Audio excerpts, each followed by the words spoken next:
2 October মহালয়ার দিন সন্ধেবেলা বাড়ির থেকে সমস্ত এতদিনের নেগেটিভ এনার্জি দূর করার জন্য, নতুন করে একটা পজিটিভ অ্যাম্বিয়েন্স ক্রিয়েট করার জন্য, আরো বেশি করে প্রপার্টি ওয়েলথ অ্যাট্রাক্ট করার জন্য কয়েকটা জিনিস তোমাদেরকে করে নিতে হবে।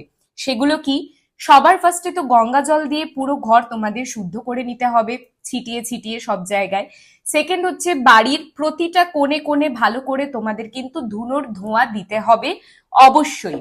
থার্ড, বাড়ির মেন এন্ট্রান্সের বাইরে তোমাদের স্বস্তিক ড্র করতে হবে। খুব ভালো হয় যদি লাল এবং হলুদ চন্দন, লাল সিঁদুর আর হলুদ চন্দন মিলিয়ে তোমরা সেটা তৈরি করতে পারো। এতে স্বস্তিক হচ্ছে গণেশজির প্রতীক হয়ে থাকে এবং এতে বাস্তুতে তোমাদের ঋদ্ধি সিদ্ধির আগমন ঘটবে, যাতে অর্থ কষ্টগুলো আরো তাড়াতাড়ি কিন্তু তোমাদের মিটতে শুরু করবে। সবার last but not the least, আমরা যখন বাড়িতে মা লক্ষ্মীকে নিয়ে আসি তার সঙ্গে কিন্তু মা অলক্ষ্মীরও আগমন ঘটে।